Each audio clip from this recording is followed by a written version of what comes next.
ating evidence? What is the plural of the word evidence? Anong plural?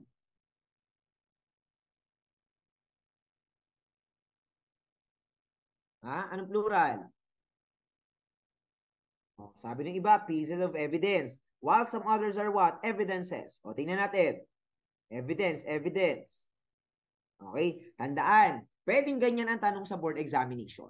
Okay? So, halimbawa, the victim, the investigator collected blank. O, halimbawa, evidence ang pinag-uusapan. Okay? Evidence, pero plural. Okay? It is what? The plural of the word evidence is what? Pieces of evidence. Okay, tandaan ha, the plural of the word evidence is pieces of evidence. Tandaan, the plural of the word evidence is pieces of evidence. Wala po tayong term na evidences. Okay, although naririnig natin lagi madalas, evidences. Pero tatandaan, mali po ang plural na evidence. Evidences, sorry. So, it is what? Pieces of evidence. Okay? Kasi pwede nga nung itanong sa board examination. Which is an effective police report? Okay, which is an effective police report? Alpha. The investigator collected evidences. Okay? Bravo.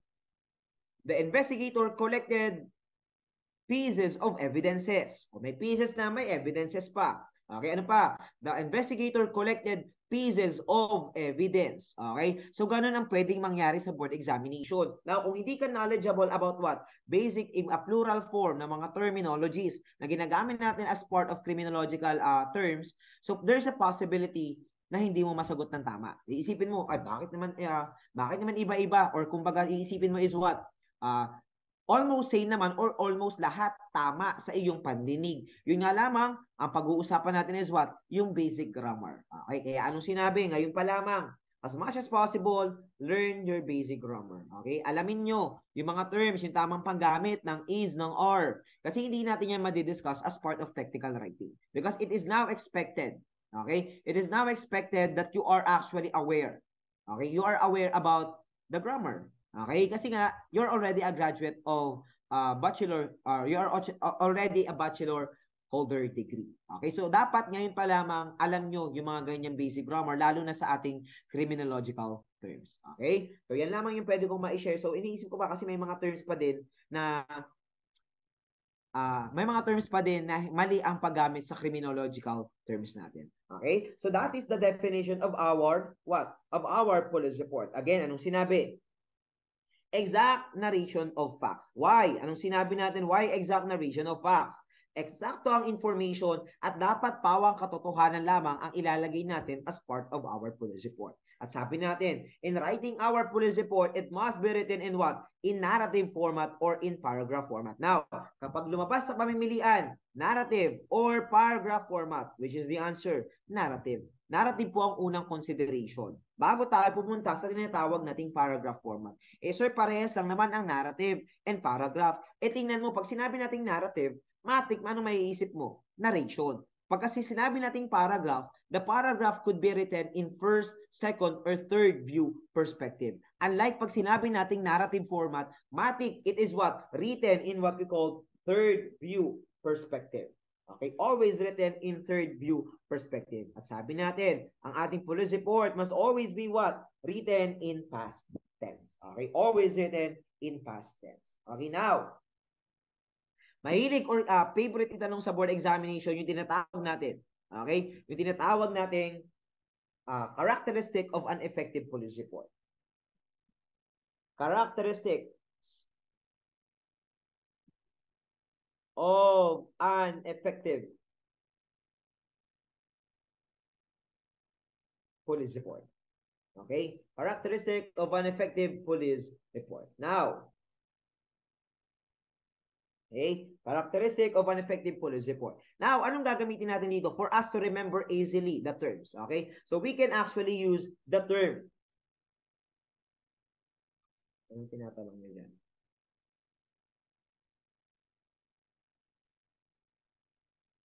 Ano ito nangyayari? About sa soft copy.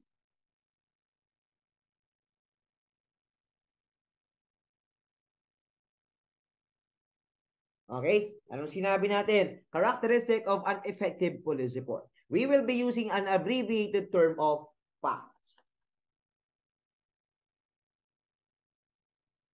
Okay? Yan ang gagamitin natin to easily remember the terms na pwede nating isama as part of a characteristic of an effective police report. Now, F stands for factual.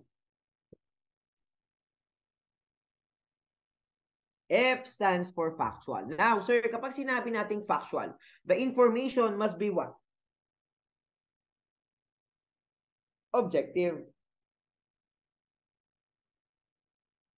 Tandaan ha, all information na matatagpuan natin, lahat, halimbawa, kung ikaw yung investigator, kung ikaw ang halimbawa nang hihingi ng interview or nagkakandak ng interview or interrogation, anong sinabi? Kung ano lamang ang sinabi ng tinatawag nating witnesses, or kung halimbawa kung ano lamang ang nakuha mo during the conduct of your investigation, yun lamang ang kailangan mong ilagay as part of your police report. Now, anong sinabi? Objective information. Therefore, personal opinion is not allowed. Therefore, personal opinion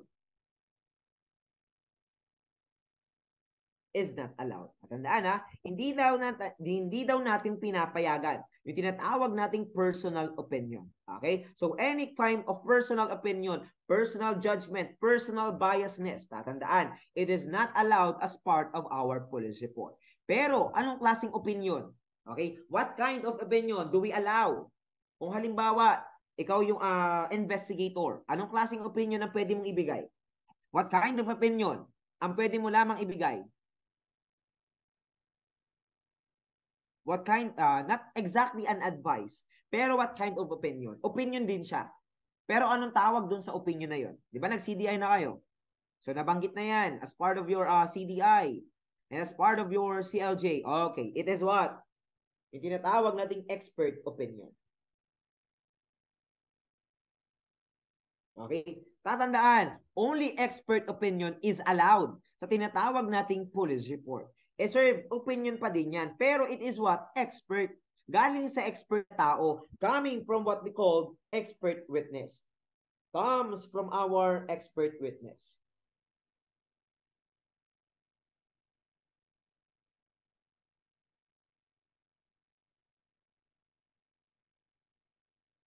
Comes from our what we call expert witness. Lahat ba ng tao pwedeng magbigay ng tinatawag nating expert opinion? Hindi po. Tatandaan na, expert witness lamang. Okay, o halimbawa, medical team. Okay, medical examiners. Ano pa? Mga police. So, pag pinatawag sila ng tinatawag nating judge, pag nagbigay sila halimbawa ng testimony, it is what? An expert opinion. Okay? Kasi anong sinabi? Whatever judgment na ibigay ng ating pulisya, ng ating mga law enforcers, lahat dapat ng kanilang expert opinion saan nakabase? Sir, opinion pa din yan. Bakit i-allow? Expert nga. Kaya ano? Ano sinabi natin? I-allow yan kasi anong klaseng information yung galing dyan? Saan galing information yan? Or saan galing klaseng data yan? The data is based pa rin saan?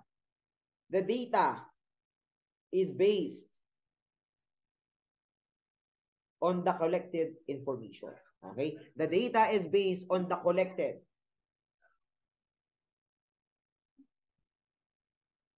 The data is based on the collected information. Okay, ibig sabihin kung halimbawa ako yung investigator, hindi ako magbibigay halimbawa ng judgment like or hindi ko sabihin na homicide yan without actually conducting investigation.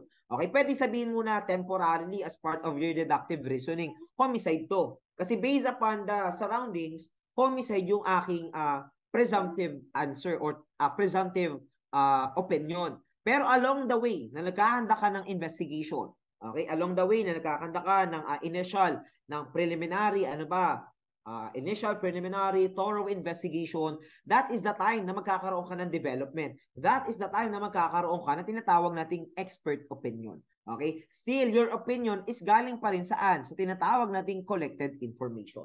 Okay? Your expert opinion is still based saan? Sa mga collected information. Ibig sabihin, magbibigay ka lamang ng opinion kasi yun yung natagpuan mo sa crime scene. Kasi yun yung natagpuan mo or yung kinalabasan halimbawa ng investigation. Okay? Dahil yan yung kinalabasan ng investigation, yan lamang. Okay? Yan lamang yung ibibigay mong opinion. Ang tawag dyan is what? Expert opinion. At ika-classify natin yan under what? Under what we call factual. Okay? Ika-classify natin yan under what we call factual. Okay? Comes. Comes. Okay? So, magagaling yan sa tinatawag nating expert opinion or sa ating expert witness. The first letter is factual. Now, meron pa tayong tinatawag na letter A. Letter A stands for what we call accuracy. Okay? Accuracy. Now, kapag nabasa ang term na accuracy, the information must be what? Information must always be exact. Exact information. Okay? Ibig sabihin, halimbawa, nakatagpo ka halimbawa ng evidence. Okay? Evidence. Okay? Evidence. Now, anong sinabi natin? O halimbawa, nakakatagpo ka halimbawa ng knife as your primary weapon na ginamit ng ating perpetrator. Now, as part of our investigation, mini-measure natin. Sinusukat natin. Okay? Tinitingnan natin yung measurement para pagdating sa police report, dapat eksakto. Or dapat exact. Now, sinukat halimbawa ng investigator. O sabi niya, nung sinukat, it is 6.33 inches. Okay? So, ganyan daw ang sukat niya, 6.33 inches. Now, pagdating sa police report, anong sinabi niya? Yung 6.33, parehas lang naman yan ng 6 inches eh. Okay? Anong sinabi niya as part of the police report? 6 inches na lamang ang ilalagay ko as part of the police report. Why? Kasi kapag daw ni-round off natin yung 6, yung 6.33, 6 inches lang naman din daw yan. Okay? So, anong ginawa ng police officer? So, instead of writing exact information, anong ginawa niya? 6 inches. Now, will be the report still effective? Will be the report still effective? Will be the report still effective? Not anymore. Okay, not anymore. Why? Anong sinabi? Kailangan exact. Kailangan kung ano yung natagpuan mo, kailangan yun lang din ang ilalagay mo as part of your report. Therefore, it is already what? Inaccurate. At kapag sinabi natin inaccurate, halimbawa, yung isang police report, it may now result to what? Anong pwedeng mangyari? O halimbawa, tinatawag ni judge, o ikaw, expert witness, base sa investigation, ang kutsilyo na natagpuan is 6.33. Pero nung binabasa ko yung iyong report, anong nakalagay? 6 inches na lamang. Parehas ba yung nakalagay sa report at yung natagpuan na ebidensya? Tatanungin ngayon yan. Ibig sabihin, pwede na magkaroon ng pagdududa sa utak ni judge kung nagkaroon ba ng alteration of information. Therefore, anong pwede mangyari doon sa report? It may be what? It may be what? It may be inadmissible. So, agad-agad ba pwedeng mag-cause ng dismissal? Hindi naman agad-agad. Yun nga lamang, inadmissible na kasi hindi na tama yung information na ipine-present natin during the time of trial. Okay? Kapag pinatawag ni judge, makikita na iba-iba, hindi consistent, inconsistent ang information. Matik, magdududa si judge. Okay, now, sabi natin, ano ba ang quantum of evidence ng criminal case? Anong quantum of evidence natin as part of the criminal case? Anong quantum of evidence? Okay, anong quantum of evidence natin as part of the criminal case? It is what? It is PBBR or proof beyond reasonable doubt. Anong sinabi ng court? Any doubt sa utak ko, even 1%, even slightest doubt sa utak ko, matik, pwede kong i-dismiss ang kaso. Okay? Even slightest doubt, kailangan or pwede maging cause yan na tinatawag nating dismissal of the case. Okay? Kaya kapag halimbawa, hindi pare-parehas, inconsistent yung pine-present mong information, inadmissible ng evidence at ano pa mangyayari sa kaso, pwedeng ma-dismiss at anong pwedeng mangyari sa tao? Ano pwedeng mangyari sa tao? Sa ating defense. Anong term ang ginagamit natin? Sa ating defense. Kung madidismiss ang tao, anong tawag? Acquitted. Okay? It may now result to acquittal of our defense. Okay? Kaya anong sinabi? All information na kailangan ilalagay natin as part of our police report must always be accurate. Kailangan tama, kailangan exact, kailangan kung ano yung natagpuan sa inyong crime scene. Dapat yun din ang nakalagay sa tinatawag nating police report. Okay? Kaya anong sinabi? Accurate dapat lahat ng information. Okay, now, meron pa tayong tinatawag. Ano yung letter na kasunod? Letter C. Conciseness.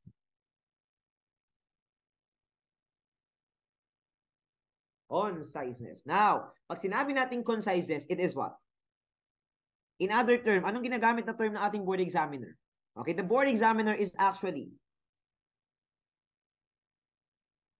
pwedeng makasuhan ng administrative case. So pwedeng administrative case as well as what? Criminal case. Okay? So depende naman 'yan. May mga kaso 'yan.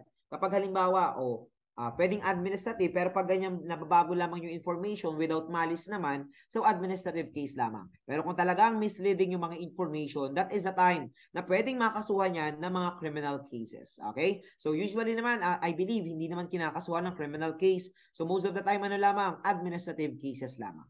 Okay? Now, kapag sinabi natin conciseness, the other term na ginagamit ng ating board examiner is what we call brevity. Kung hindi makita yung tinatawag nating concise, it could be what? Brevity. Or ano pa? Brief. Sir, mahalaga. Okay? Mahalaga na maikli daw ang tinatawag nating report. Okay? It's important na maikli ang tinatawag nating report.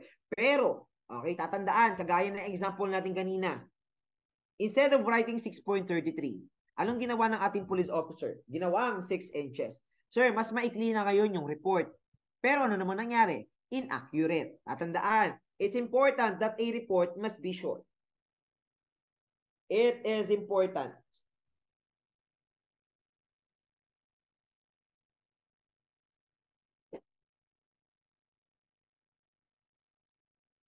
It is important that a report must be short. Pero anong tatandaan? Kung maikli man ang tinatawag nating report, okay, if maikli man yung tinatawag nating report, never compromise